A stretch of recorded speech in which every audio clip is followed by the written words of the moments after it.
सपने वो नहीं है जो नींद में आते हैं, सपने तो वो हैं जो नींद आने नहीं देते हैं। इंतजार करने वालों को उतना ही मिलता है जितना कोशिश करने वाले पीछे छोड़ के चले जाते हैं। करता रहे तू इंतजार, बन जा आलसी, कुछ नहीं मिलेगा। नमस्कार, मैं Vivek Bindra, founder and CEO बड़ा बिजनेस.com। खड़ा हो गया हूं रामेश्वरम के उस मल्लाह के बेटे जिसके एक कान में गीता के श्लोक गूंजते थे और दूसरे कान में डार्विन के सिद्धांत।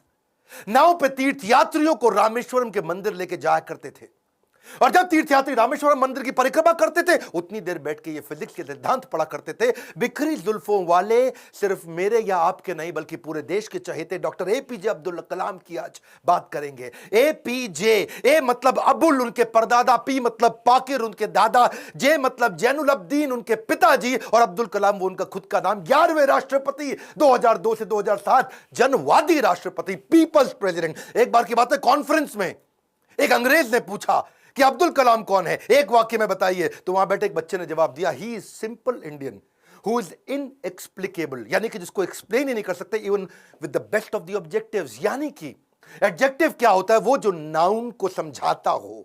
संज्ञा की विशेषता को विशेषण बोलते हैं। दुनिया के सारे विशेषण लगा दो पर उनकी विशेषता को परिभाषित नहीं किया जा सकता। ऐसे थे अब्दुल कलाम। एक बार किसी बच्चे ने उनसे पूछा, सफल होने का क्या मंत्र है? बोले 4 चीजें करनी है, 4 बातें। समझ लो, ये वीडियो गेम चेंजर है। 4 बातें। बोला सफल होने के लिए पहले बनाओ बहुत जबरदस्त एम, ग्रेट एम। दूसरा, उस एम के लिए सारी नॉलेज एक्वायर करते जाओ, उसके लिए जो चाहिए नॉलेज एक्वायर कर लो। तीसरा, फिर करो दबा के हार्ड वर्क। और चौथा, परसीवरेंस। हार नहीं माननी है भैया। क्या नहीं माननी? हार नहीं माननी। जीवन को हमेशा ऐसे जियो कि जीवन खत्म होने के बाद भी लोग जिंदगी भर आपको याद रखें, अपनी अपनी जिंदगी तक आपको याद रखें। शुरू से शुरुआत करते हैं। डॉक्टर एपीजे अब्दुल कलाम, 15 अक्टूबर 1931 को उनका जन्म रामेश्वरम के तमिलनाडु में हुआ था। कमजोर आर्थिक स्थिति के एक मुसलमान परिवार में उनका जन्म हुआ। पेशे से उनके पिता नाविक थे, और पिता क्योंकि ज्यादा पढ़े लिखे नहीं थे तो शुरू से उनको काफी तकलीफें आई। एक बार क्लास के अंदर उनका एक दोस्त हुआ करता था जो कि मुख्य पुरोहित को बेटा था, और मुख्य पुरोहित को बेटा जो रामदास शास्त्री अपने इसके साथ में पहली बेंच पे बैठे मास्टर जी नाराज हो गए। ए मुसलमान लड़का प्रमुख शास्त्री के बेटे के साथ पहली बेंच पे कैसे बैठा? उनको लगा के थप्पड़ पीछे बैठा दिया, भाग पीछे जाकर के बैठ। अब्दुल कलाम चुपचाप जाके पीछे बैठ गए। और क्या सोचिए, इस घटना पे उन्होंने उस दिन संकल्प लिया, पीछे बैठ के दुनिया बदलूंगा। और पीछे बैठना कोई मायने नहीं रखता, इसलिए वो कहा करते थे देश का सबसे अच्छा दिमाग क्लासरूम की आखिरी बेंच पे भी मिल सकता है। अच्छा, परिवार बहुत बड़ा था, 10 भाई बहन थे। पैसों की कमी तो होनी थी, तो अपने खर्चा निकालने के लिए अखबार बेचना शुरू किया छोटी उम्र में। अखबार क्यों बेचते थे? इनको पता था पैसा तो मिलेगा, लेकिन सारे रास्ते में बेचते वक्त पूरे अखबार को पढ़ जाऊंगा। चलते चलते सारे अखबार को पढ़ जाया करते थे। 8 साल की जब उम्र में थे ना, ये बहुत छोटे थे, इनके गांव से कई किलोमीटर दूर एक मास्टर जी बहुत बढ़िया गणित पढ़ाते थे और बोले सुबह 4 बजे 1 घंटे की क्लास फ्री है, उसी बच्चे को पढ़ाऊंगा सुबह 4 बजे जो नहा धो के आएगा। अब ये कई किलोमीटर दूर सुबह 3 बजे उठ के तैयार हो के नहा के ठंडे पानी से किसी भी मौसम में, सर्दी हो बारिश हो या तूफान हो, 4 बजे पहुंच जाया करते थे। कलाम जब रात को भी घर में पढ़ते थे तो उनके वहां पे लालटेन होती थी, केरोसिन ऑयल से जलने वाली। 7 से 9 केवल 2 घंटे का तेल था इनके पास में, वो केरोसिन ऑयल, मिट्टी का तेल। लेकिन पिताजी माताजी इनकी जब देखा पढ़ने में इंटरेस्ट है तो उन्होंने अपने लिए अंधेरा रखा और इसके लिए 11 बजे तक किया। मेहनत से कभी डरे नहीं, ईमानदारी से कभी हटे नहीं। छोटा लक्ष्य देखना पाप के समान है, इसलिए हमेशा महान लक्ष्य चुनना होगा। जब 5वीं क्लास में थे, उनके टीचर सुब्रमण्यम अय्यर, श्री शिवा सुब्रमण्यम अय्यर, जो बच्चों को सिखा रहे थे चिड़िया कैसे उड़ती है, उसकी डिटेल की डिटेल, चिड़िया कैसे उड़ती है, चिड़िया कैसे उड़ती है, बच्चों को समझ ही ना आए तो ये उनको वहीं समुद्र के किनारे ले गए और वहां उड़ती हुई चिड़िया दिखाई। और वो लाइव एग्जाम्पल जब दिखाया चिड़िया उड़ती हुई, उसकी डिटेल की डिटेल पंखों की समझाई, तो उनके दिमाग में वहीं से इनका प्रोफेशन शेप हो गया। उनका घर समुद्र के करीब था और इच्छाएं आकाश से आगे थी, वहीं से एरोनॉटिक्स इनको समझ में आया। हाई स्कूल इन्होंने रामनाथपुरम के एक श्वार्ट्ज हायर सेकेंडरी स्कूल में किया। और एक दिन एक बार अपने स्कूल में किसी गलत क्लास में पहुंच गए, और गलत क्लास में जब अंदर घुसे तो टीचर ने इनको चपत लगाई, जब तक तुम्हें यही नहीं समझ में आ रहा कि तुम्हारी क्लास कौन सी है, मैथमेटिक्स की क्लास में तुम गलत क्लास में पहुंच गए तो तुम क्या पढ़ोगे और क्या आगे बढ़ोगे। और वहीं इन्होंने इतनी पढ़ाई करी मैथमेटिक्स में कि 100 में 100 नंबर ले आए। टीचर भी हैरान हो गया, अगर तुम सूर्य की तरह चमकना चाहते हो तो पहले सूर्य की तरह जलना होगा।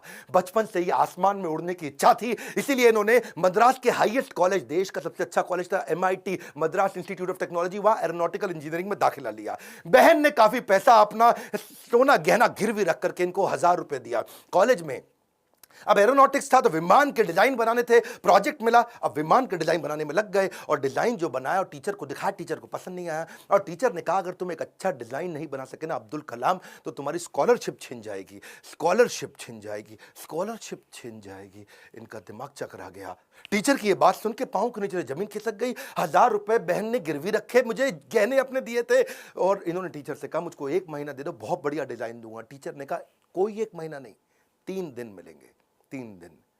इनका दिमाग हिल गया उस समय, ये घबरा गए थे स्कॉलरशिप ना छिन जाए। उसके बाद तो उन्होंने 3 दिन ना खाया ना सोए, 3 दिन ना खाया ना सोए, 72 घंटे लगातार उस पर काम किया, जी जान लगा दिया। और जब प्रोफेसर ने देखा डिजाइन, प्रोफेसर भी हैरान हो गए, उनकी आंख में आंसू आ गए। बोला बहुत बढ़िया डिजाइन बनाया। नींद और निंदा पर जो विजय पा लेते हैं उनको आगे बढ़ने से कोई नहीं रोक सकता। जो नींद और निंदा पे विजय पा लेता है उनको आगे बढ़ने से कोई नहीं रोक सकता है। इसके बाद MIT की परीक्षा अच्छे नंबर से उन्होंने पास करी। अब पढ़ाई तो उनकी हो चुकी थी। अगली लर्निंग इनके जीवन से क्या है? फेलियर को हार्ट में और सक्सेस को हेड में घुसने नहीं देना चाहिए। दिल और दिमाग को कंट्रोल में रखो। अब इनके पास 2 इंटरव्यू की ऑप्शंस आई, एक मिनिस्ट्री ऑफ डिफेंस से और दूसरी एयरफोर्स से। इनको कहां जाना था आपको मालूम है?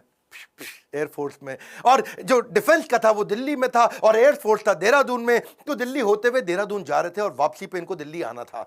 अब जब ये देहरादून गए, वहां पे 25 लोग एग्जाम देने आए वहां इंटरव्यू के लिए, जिनको वहां पे एयरफोर्स में सिलेक्ट होना था। अब 25 में से सीटें थी खाली 8 और इनकी रैंक क्या आई? 9वीं। फेल हो गए, वहां पे 1 नंबर से पीछे रह गए। 8 लोग सिलेक्ट हो गए, ये वहां रह गए। देहरादून से जब उतरते हैं सबसे पहले आता है ऋषिकेश। ये ऋषिकेश गए, वहां इनको मिले स्वामी शिवानंद। स्वामी शिवानंद तो बहुत पॉपुलर है, आज भी ऋषिकेश में उनके कई मठ हैं। तो इन्होंने शिवानंद के जाकर के अपनी तकलीफ बताई। उन्होंने इनको गीता पढ़ने के लिए जब बताया और इनसे कहा कि अगर ख्वाहिश आपके दिलो जान से निकले, पवित्र हो और उसमें शिद्दत हो, तो कमाल की एक अजीब सी ताकत होती है उसके अंदर। इसीलिए जो तुमने सोचा है वो होगा, तुम विश्वास रखो। ये गीता का लर्निंग था। यम यम तम तम, जैसा जैसा वैसा वैसा। यम यम वापी स्मरण भावम, जहां तुम्हारा स्मरण और भाव होगा तुम वैसे पक्का बन जाओगे। कलाम उसके बाद जब दिल्ली लौट के आए अपने गुरु से मिलने के बाद, तो वो जो मिनिस्ट्री ऑफ डिफेंस की नौकरी बची थी DRDO की, किसको पता था वही DRDO इनके देश को आगे बढ़ाने में सबसे कारगर होगा। ये वहां प्रमोट हुए और किनके साथ? डॉक्टर विक्रम साराभाई की टीम में आ गए। आप चाहते हैं डॉक्टर विक्रम साराभाई पे भी हम वीडियो बनाएं? ये पेट्रियोटिक थे, अपॉर्चुनिस्टिक नहीं थे। अब्दुल कलाम विशेष व्यक्ति थे। 1963 में विक्रम साराभाई की टीम से इनको सिलेक्ट किया गया कि इनको नासा भेजो भैया ट्रेनिंग के लिए। ये 6 महीने की ट्रेनिंग के लिए नासा गए। नासा समझो भैया, नासा, नासा अमेरिका सबसे बड़ी संस्था जिसमें आगे बढ़ना चाहते थे।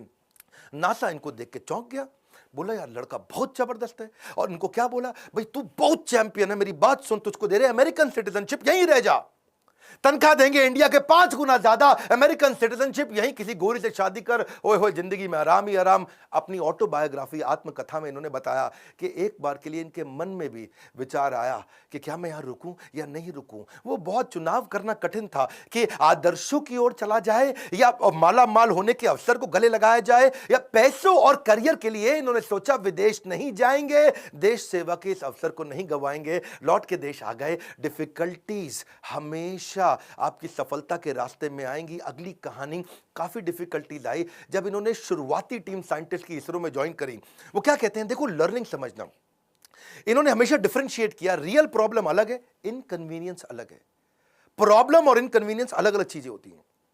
अगर आपके घर में भैया आग लग जाए, घर में आग लग गई, धूं धूं के घर जल रहा है और उसी वक्त आपकी गर्दन भी टूट जाए, हाथ भी टूट जाए, पांव भी टूट जाए, उसको बोलते हैं आप मुसीबत में हैं। बाकी सब कुछ केवल सामान्य असुविधाएं होती हैं। इनके जीवन में इन्होंने असुविधा पे ध्यान नहीं दिया, रियल प्रॉब्लम्स पे ध्यान दिया। असुविधा बहुत आई क्योंकि ये शुरुआती टीम में इसरो की ज्वाइन किए थे। जिंदगी में जितनी बड़ी मुश्किलें होंगी और उन पर अगर आपने काबू पा लिया तो उतना ही बड़ा आपका नाम भी होगा। जब इन्होंने ज्वाइन किया मैं शुरुआती दिनों में, तो सेंट मेरीज चर्च था, कुछ नहीं दिया गया, कोई इन्वेस्टमेंट नहीं थी वहां पे। सेंट मेरीज चर्च को इन्होंने अपना ऑफिस बनाना पड़ा इनको। वहां सारे साइंटिस्ट इंजीनियर जो नासा से ट्रेन होकर आए थे वो चर्च में बैठ के ऑफिस में बैठे और बीच पे उन्होंने समुद्र के किनारे अपना रॉकेट का लॉन्च पैड बनाया। और जो अस्तबल होता है या बल्कि कैटल शेड, जो गौशाला होती है, वहां की लेबोरेटरी बन गई। बिशप जो चर्च के फादर थे, उनके घर को इन्होंने अपना वर्कशॉप बनाया। साइकिल पे और बुल्लक कार्ट पे, बुल्लक कार्ट समझते बैलगाड़ी है जी, धीरे धीरे चक्का चलता या खुद ही साइकिल पे रॉकेट रख रख के ले जा रहे थे। रॉकेट के छोटे छोटे पार्ट चार्टर सैटेलाइट, आज भी फोटोग्राफ्स हैं। सारी डिफिकल्टीज के बीच में इन्होंने पहला साउंडिंग रॉकेट 1963 में लॉन्च किया था। ये इतना मशगूल हो गए भैया काम में, इतना मशगूल हो गए, इनकी सगाई फिक्स हो गई थी।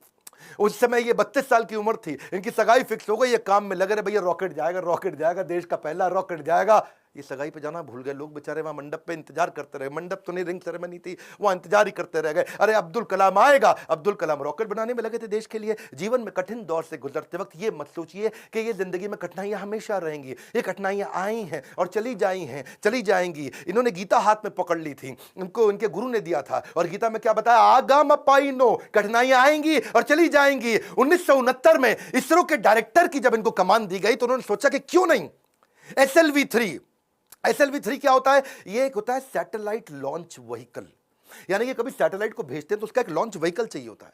एक होती है गोली ठा और एक होती है गोली के लिए बंदूक जिससे गोली निकलती है, तो एक लॉन्च व्हीकल होता है जिससे सैटेलाइट को भेजते हैं और जो अपने ऑर्बिट में जाके सेट होता है। तो जब इनके पास पैसा नहीं था वहां पे, इन्होंने क्या कहा कि भैया SLV-3 के लिए काम करूंगा और PSLV के लिए काम करूंगा। SLV-3 में 1 रुपया लगेगा, PSLV में 1 रुपया लगेगा, तो दोनों मिला के 2 रुपया लग जाएगा। तो ऐसा करते दोनों को एक साथ करने का जुगाड़ करता हूं, 1 रुपये 20 पैसे में कर दूंगा, 80 पैसा बच जाएगा। तो थोड़े कम खर्चे के अंदर दोनों प्रोजेक्ट पूरे कर दिए। इसके लिए उन्होंने सरकार से फंड मांगा, इंदिरा गांधी ने बोला फंड नहीं है, पब्लिकली मना कर दिया, प्राइवेटली थोड़ा सा फंड इनको दिया, और थोड़ा सा फंड मिलने के बाद ये जी जान से अपने प्रोजेक्ट पर लग गए। अब अब्दुल कलाम है भैया, 18 घंटे रोज काम करते थे, साल के 365 दिन, लीप ईयर में 366 दिन भी काम करते थे। 1969 से 1989 तक 10 साल इन्होंने अपना जी जान से मेहनत किया। केवल 2 बार छुट्टी ली, एक बार पिता के देहांत पे, एक बार माता के देहांत पे। बाकी दिन कोई सैटरडे संडे नहीं, 15 अगस्त 26 जनवरी नहीं। 10 साल के कठिन परिश्रम के बावजूद 1979 में इनका SLV-3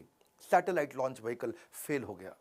और जब फेल हुआ तो ये बहुत घबरा गए, क्योंकि उस समय ये इसके ऊपर पूरा देश देख रहा था इनको, पूरी दुनिया की मीडिया देख रही थी इनको, हताश हो चुके थे। और उस परिस्थिति में इनके जो प्रोफेसर सतीश धवन जो चेयरमैन थे उस समय, उन्होंने इनको बुलाया कि आओ अब्दुल कलाम, चलो मीडिया इंतजार कर रही है, वहां जाके बात करना होगा। कलाम घबराए हुए थे, अब सब कुछ मेरे ऊपर आ जाएगा, क्योंकि ये मिशन डायरेक्टर, प्रोजेक्ट डायरेक्टर थे।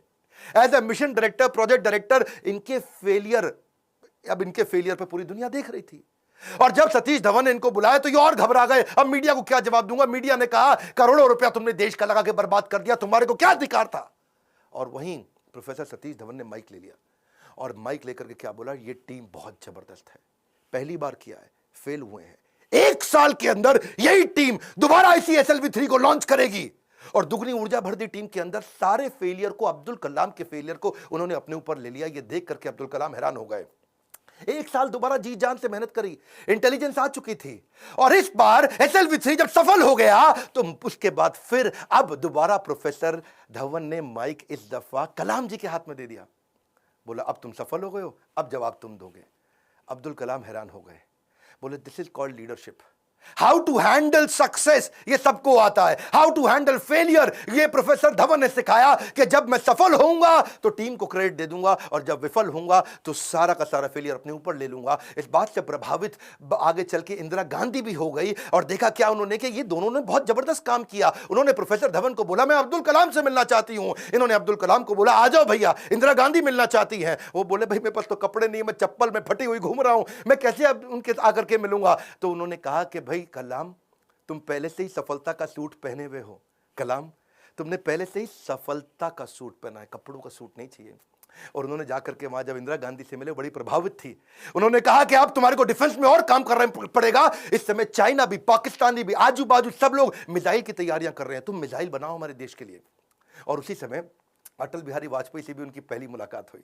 अटल से जब उन्होंने हाथ मिलाने के लिए आगे बढ़ा तो अटल इनसे हाथ नहीं मिलाए, अटल बिहारी जी इनको गले लगा लिए।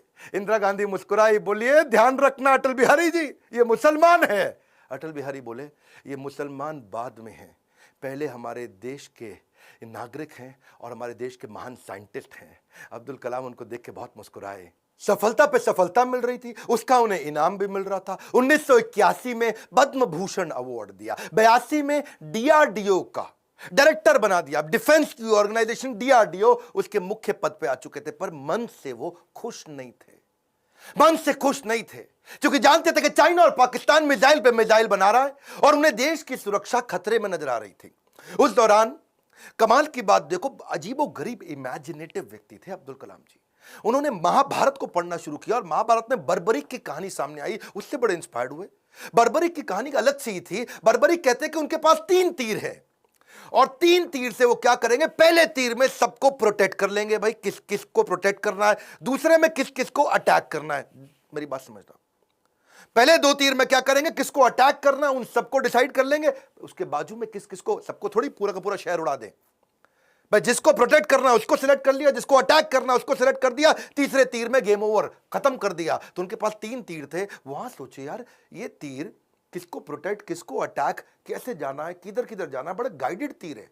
वहां से उन्होंने इंटीग्रेटेड गाइडेड मिसाइल प्रोग्राम तैयार किया कि क्यों नहीं कोई ऐसी मिसाइल बना दे कि आदमी लेफ्ट भागे तो मिसाइल लेफ्ट चली जाए, आदमी राइट भागे तो मिसाइल राइट चली जाए, और जिस टैंक को उड़ाना है वो टैंक आगे निकल गया तो मिसाइल आगे चली जाए। गाइडेड मिसाइल कैसे बनाए, बर्बरीक के उनको इस प्रसंग से इमेजिनेटिव थे। एक इंटरव्यू में बोले कि भगवान कृष्ण के सुदर्शन चक्र से सीखने को मिला। भाई भगवान कृष्ण का सुदर्शन चक्र बड़ा रिमोट कंट्रोल्ड होता है। भाई कृष्ण ने चक्कर छोड़ा और सामने वाले के पास जाके पहले चक्कर रोक दिया, जितनी देर पहले बातचीत करनी है बातचीत कर लिया, चक्कर घूमे जा रहा है, और जब बोलते खत्म करो अटैक करो तो चक्कर मारा उसको और वापस आ गया। तो बोले यार ये बड़ा सिस्टम है, बड़ी एडवांस टेक्नोलॉजी थी। तो वहां से उनको इंटीग्रेटेड गाइडेड मिसाइल ये मॉडल उन्होंने शुरू किया और उसके बाद उन्होंने एक के बाद एक मिसाइल की झड़ियां लगा दी। देखो, who dare to imagine the impossible are the ones who will break all human limitations. Imagination के बारे में वो हर कॉलेज में लेक्चर दिया करते थे। 1985 में उन्होंने त्रिशूल नाम की मिसाइल लॉन्च करी, फिर उन्होंने पृथ्वी लॉन्च करी 1988 में। 89 में अब अग्नि के पीछे लगे हुए थे। उन्होंने आकाश भी कर दिया, नाग भी कर दिया, अग्नि नहीं होती थी उनसे, अग्नि में बार बार फेल हो रहे थे। अग्नि मिसाइल ये बड़ी इंपॉर्टेंट प्रोजेक्ट था, लेकिन देश भर में अब लोगों ने क्वेश्चन करना शुरू कर दिया। लोग अपने अपने हिसाब से इसका अलग अलग मतलब निकाल रहे थे, भाई क्यों फेल हो रहे हैं। अमूल ने तो वहां पे एक एड लगा दी और अमूल कहता है जी अग्नि मिसाइल के अंदर तुम्हारा पेट्रोल कम पड़ जाता तो अमूल का बटर डाल लो। लोगों ने मजाक बनाना शुरू कर दिया और बार बार लोगों के सवालों के कारण ये बहुत सीरियस थे। और उसी 89 के एंड आने से पहले पहले इन्होंने अग्नि को भी सफल बना दिया। बार बार असफल होने पर भी उत्साह न खोना ही सबसे बड़ी सफलता है।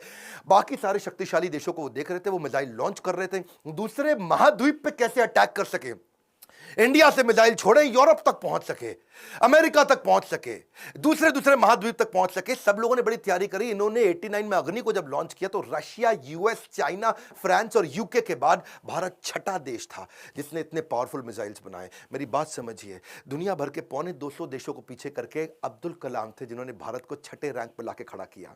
हाँ, ये कहते थे मिसाइल यूज नहीं करना है, लेकिन विराट रूप तो दिखाना है ना अपना। 10वें अध्याय के बाद जब भगवान कृष्ण ने देखा कि अर्जुन उबासी ले रहा, अर्जुन सीरियस नहीं ले रहा, तो मैं विराट रूप दिखाऊं। और जब कृष्ण ने विराट रूप दिखाया, कृष्ण ने मारा नहीं किसी को, विराट रूप दिखाया, अर्जुन एकदम लाइन पे आ गया, बात समझ आ गई बात। इसीलिए कभी कभार बाजू का पाकिस्तान, चाइना जब आंख दिखाए तो विराट रूप दिखा दो, थोड़ी मिसाइल छोड़ देंगे, विराट रूप दिखा दो, अपने आप लाइन पे आया, समझ आ गया, वापस आ जाओ, सॉरी। तो ऐसा अब्दुल कलाम जी ने स्ट्रांग बनाया। उनकी मेहनत 1993 में और रंग लाई जब पीएसएलवी को भी उन्होंने सफल कर दिया। आज वही कलाम जी की देन है कि पीएसएलवी से हमने 10 रुपए किलोमीटर के कम खर्च पे भी मंगल तक सफर पूरा कर लिया जी। 2014 में हॉलीवुड की मूवी में जितना खर्चा था उससे कम के अंदर तो हमने मंगल का सफर कर लिया। 2017 में ये अब्दुल कलाम जी थे जिनके चलते 104 सैटेलाइट एक रॉकेट से लॉन्च किए। दुनिया में सबसे सस्ता अफोर्डेबल प्रोग्राम ये अब्दुल कलाम जी की देन थी। 1979 में वही कलाम थे, वही भारत था, कोई देश मदद नहीं कर रहा था। ये 1979 था और आज 2017 में ये कलाम जी की देन है जब दुनिया भर के देश इंडिया के पास आए, भाई हमारा भेज दो यार, अपने रॉकेट में हमारा भी भेज दो। हमने यूएस की मदद करी, नीदरलैंड की करी, स्विट्जरलैंड की करी, इजराइल की करी, कजाकिस्तान की करी, यूएई की करी और हमारे 100 मिलाकर के 104 सैटेलाइट एक साथ भेजे थे। ये अब्दुल कलाम जी की देन है। अच्छा वापस चलते हैं 93 के पीएसएलवी जब उन्होंने इसको सफल बनाया, उसी समय न्यूक्लियर पावर की बातचीत दुनिया भर में बहुत हो रही थी। इन्होंने देखा कि भाई अमेरिका धमकियां भी बहुत दे रहा था। अब बात यह है कि धमकियों से डरना पुरुषार्थ से बेईमानी है और जो देश के लिए कुछ भी कर गुजरे वही सच्चा हिंदुस्तानी है। कलाम जी सच्चे हिंदुस्तानी थे। उन्होंने 3 तरकीबें अपनाई। पहली, जितने भी अपने साइंटिस्ट हैं उनको आर्मी की वर्दी में डाल दो, सैटेलाइट को समझ ही ना है कि भैया तो नॉर्मल आर्मी घूम रही है, ये कोई साइंटिस्ट थोड़ी है, ये तो नॉर्मल आर्मी है। पहला। दूसरा, जब भी ये कोई काम करेंगे उसी समय के बीच में करेंगे जब एक सैटेलाइट जाएगा और दूसरा आने वाला, उसके बीच में कर लेंगे। एक आएगा एक जाएगा, उसके बीच में कर लेंगे। एक आएगा एक जाएगा, उसके बीच में कर लेंगे।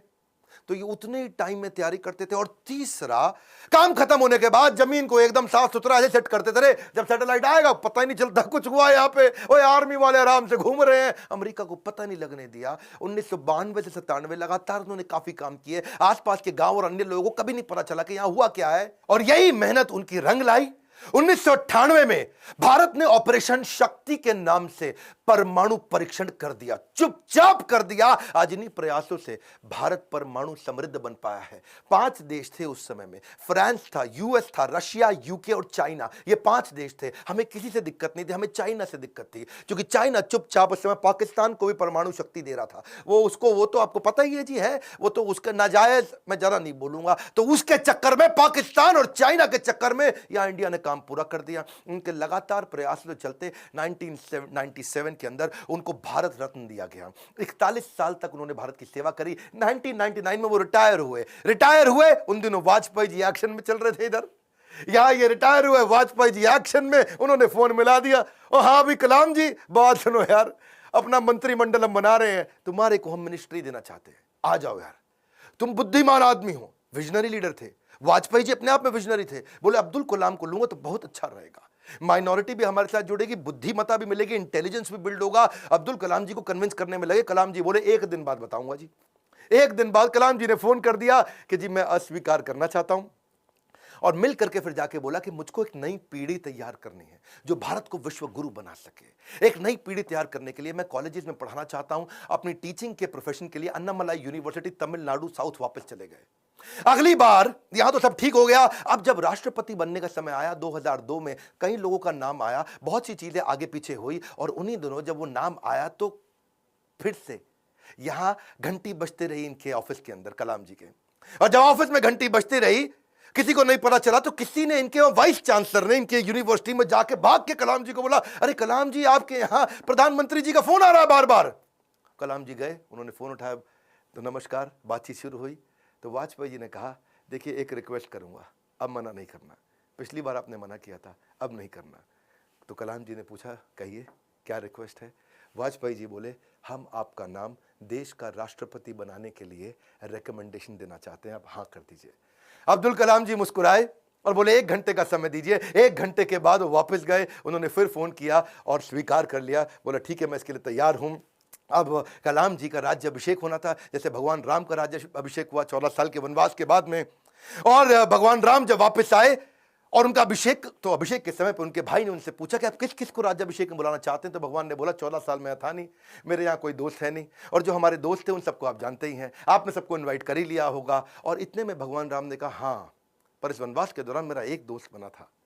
वही शुरुआत के जो साल थे, उन दिनों एक नाविक हमें नदी पार कराया करता था, केवट। वो केवट ने हमारी बहुत मदद करी है, वो हमारा मित्र है। उस केवट को बुला के लाओ राज्याभिषेक में। और केवट को लाके सबसे आगे भगवान राम के उस राज्याभिषेक में बुलाया गया था। ठीक उसी प्रकार जब अब्दुल कलाम जी से पूछा गया कि अब आपका भी राज्याभिषेक हो रहा है, you are going to become president of India, और कलाम जी ने कहा, आपने जिस जिसको बुलाना था सबको बुला लिया है। मेरे 2 ही मित्र हैं। जब मैं साउथ में रहा करता था तो उस समय एक मोची, जो मेरे जूते बांधने में फटे जूते होते थे, उसने मेरी बहुत मदद करी, वो मेरा मित्र है, उसको बुला लीजिए। और एक ढाबे वाला जिसने उनको खाना खिलाया और कभी कभी 2 रोटी एक्स्ट्रा भी खिलाई, बोला उनको दोनों को जरूर बुला लीजिए। विनम्रता के उदाहरण खत्म थोड़ी होंगे।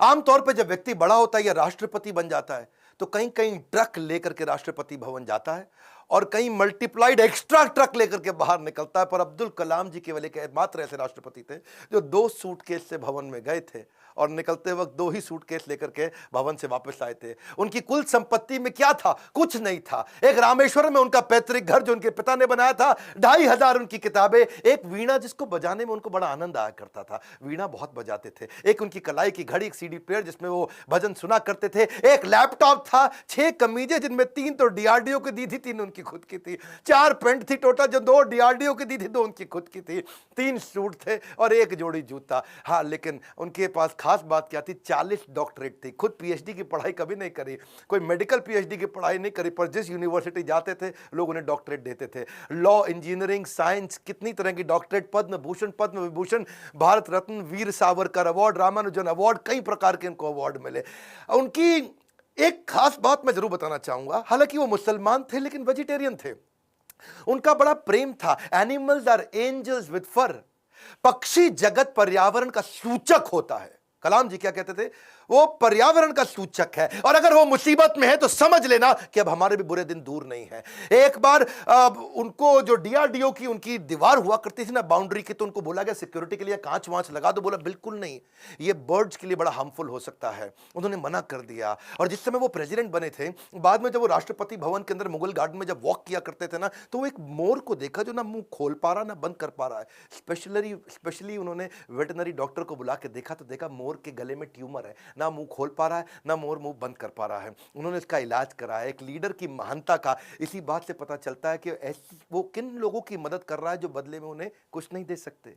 जब कोई लीडर ऐसे लोगों की मदद करता है जो बदले में कुछ नहीं दे सकता, वही एक महान लीडर की निशानी है। अच्छा, अब्दुल कलाम जी की एक बात मेरे दिल को छू गई। वो परिवारवाद नहीं, राष्ट्रवाद में बिलीव किया करते थे। जब वो राष्ट्रपति भवन में थे, See, he's a man of principle and therefore is always respected everywhere. उनके क्योंकि जो भाई थे ना, उनको बहुत प्रेम करते थे, बहुत प्रेम करते थे अपने भाई से, बचपन से ही प्रेम था। और उनके अपने सगे भाई का पोता दिल्ली के अंदर मुनीरका में किराए के कमरे पर रहा करता था। 2006 में जब कलाम ने एक दफा सारे परिवार को इनवाइट किया, क्योंकि उनका कोई परिवार वहां रहता नहीं था, वो राष्ट्रपति भवन में अकेले रहते थे। और जब एक बार उन्होंने सारे परिवार को बुलाया राष्ट्रपति भवन में, तो वो लोग 8 दिन तक रहे। और सारे परिवार, क्योंकि 10 भाई बहन थे ना, तो 52 लोग आए। और कलाम जी ने देखा बहुत खर्चा हो रहा है, तो उन्होंने चाय की प्याली तक का हिसाब रखना शुरू किया। सब लोगों को उन्होंने अजमेर शरीफ प्राइवेट बस करके भेजा, उसका भी हिसाब रखना शुरू किया। उन्होंने अपने अकाउंटेंट से सारा हिसाब बनवाया और बोला कि ये कितना बना, तो देखा 3,52,000 रुपए का चेक उन्होंने अपनी तनख्वाह से काट के दिया। और क्या कहा कि राष्ट्रपति भवन की जिम्मेदारी केवल राष्ट्रपति की होती है, पूरे परिवार की नहीं होती है। अब्दुल कलाम जी इतने विनम्र व्यक्ति थे। विनम्रता ताज के बिना राजसी गौरव है, वो ऐसी चीज है। महान व्यक्ति की महानता ही उसकी नम्रता है। डॉक्टर कलाम को एक बार आईआईटी बीएचयू के अंदर चीफ गेस्ट के रूप में इनवाइट किया गया, और जब वहां पे आए तो वहां पे 7 कुर्सियां थी। बीच वाली कुर्सी थोड़ी ऊंची थी, और जो बीच वाली कुर्सी ऊंची, क्योंकि वो राष्ट्रपति थे, उनको बैठना था। उन्होंने बोला ना ना ना, कुर्सी हटाओ, बराबर की कुर्सी लगाओ। तो बोले नहीं सर, ये स्पेशल कुर्सी है हमारे चीफ गेस्ट के लिए। तो वो समझ गए कि चीफ गेस्ट कौन होते हैं भैया, जो एजुकेशन में महागुरु है वही है। तो उन्होंने वाइस चांसलर को बोला आप आइए बैठिए। वाइस चांसलर घबरा गए, बोला राष्ट्रपति आप हैं, you are the first person of our country, आप बैठेंगे। बोला बिल्कुल नहीं। फिर उन्होंने अपनी कुर्सी हटवाई, बराबर की कुर्सी पे बैठे। कलाम जी ऐसे थे, ईमानदारी एक जादुई गुण है। यदि आपका हृदय ईमान से भरा है तो शत्रु का पूरा संसार आपके साथ खड़ा है। कहते हैं कि कोई भी पैतृक संपत्ति, माता पिता की दी हुई कोई भी पैतृक संपत्ति ईमानदारी के बराबर आपको अमीर नहीं बना सकती। सबसे ज्यादा अमीर व्यक्ति वही जो ईमानदार है। पूरा संसार आपके साथ खड़ा है। कलाम साहब तो एवर यूथफुल थे। 70 साल की उम्र में youth icon of the year का अवार्ड उनको मिला। हमेशा जीवन में भगवत गीता और कुरान दोनों साथ में रखते थे। 83 वर्ष की उम्र में उन्होंने रिटायर नहीं किया, रिट्राई किया। He was not tired, he was inspired, he was not tired up, he was fired up। आंखों में रोशनी तो उनकी कम हो रही थी, पर युवाओं के भविष्य को रोशन करने में लगे थे। उनके शरीर के पांव के कदमों की गति कम हो गई थी, पर देश की समृद्धि की गति को बढ़ाने में लगे हुए थे। एक असाधारण, एक अनोखा, अस्वाभाविक, अलौकिक व्यक्तित्व के 2015 में हमेशा के लिए हमको अलविदा करके चले गए। और कहां गए? उसी IIM शिलोंग के अंदर आखिरी लेक्चर देते वक्त, जैसे क्षत्रिय अपने युद्ध के मैदान में लड़ाई करते हुए वीर गति को प्राप्त करता है, ऐसे ही IIM शिलोंग के अंदर लेक्चर देने के बाद तुरंत वहीं लेक्चर देते वक्त, जो कल था वो आज नहीं है, जो आज है वो कल नहीं होगा, वैसे ही इस ब्रह्मांड में दूसरा कोई कलाम नहीं होगा। स्विट्जरलैंड जैसा देश जो साइंटिफिक रिसर्च के मामले में 8वें पायदान पे आता दुनिया में, और जब वो 26 मई कलाम स्वयं जब उनके देश गए थे, तो वही स्विट्जरलैंड उसको साइंस डे के रूप में मनाता है। यूएन उनके जन्मदिन को यूएनओ कहता है कि इसको हम वर्ल्ड स्टूडेंट डे के रूप में मनाते हैं। बन जाती है परिभाषा भारत के सम्मान की जब जब बात होती है श्री APJ अब्दुल कलाम की। अब्दुल कलाम जी रेस्ट इन पीस नहीं है, बट रेस्ट इन मी है। अब्दुल कलाम जी आप लौट गए, आप कैसे आएंगे? अगर आप नहीं आएंगे तो आपके शिक्षा के रूप में तो आप हमारे साथ हैं। आज बड़ा बिजनेस भी, इतने सारे बिलियनियर प्रोफेसर हैं, आप हमारे प्रोफेसर नहीं है, लेकिन आपकी शिक्षाओं को हमने प्रोफेसर बनाया है। आज बिलियनियर प्रोफेसर के साथ अफोर्डेबल तरीके से सबको सिखा रहे हैं। आज कलाम साहब भी अगर हमारे प्रोफेसर होते तो कितनी ताकत बढ़ जाती, पर उनकी लर्निंग को तो प्रोफेसर बना सकते हैं। एक ऐसा व्यक्ति जो मिट्टी के तेल में पढ़ करके जीवन बिताया, जिसने हाथ में फिजिक्स की किताब जिसने दिन रात पढ़ाई करी, अखबार बेचते बेचते पढ़ना सीखा। और हाँ, 23 जनवरी को सुभाष चंद्र बोस जी का जन्मदिन है। क्या आप उनके बारे में वीडियो देखना चाहते हैं? कमेंट बॉक्स में बताइए। सरदार पटेल के विषय में वीडियो देखना चाहते हैं? कमेंट बॉक्स में बताइए। शेयर करिएगा इस वीडियो को। वो क्या है, गाली देता है ना कि कोई मिनाटी मिनाटी खूब गाली देके मिलियन सब्सक्राइबर बनाता है, बच्चों को लगता है कूल है। देश का चरित्र बनाना है, गाली बोलना नहीं सिखाना है। इस वीडियो को शेयर करिए। अगर आप माँ बाप अपने बच्चों को जरूर दिखाइए। हमारे को और अब्दुल कलाम बढ़ाने हमारे देश में, इस वीडियो को देश भर में, दुनिया भर में पहुंचाइए। हमारे साथ जुड़े रहने के लिए, नए हैं तो आके सब्सक्राइब करने के लिए आप सबका हृदय की गहराइयों से प्रेम पूर्वक बहुत बहुत धन्यवाद।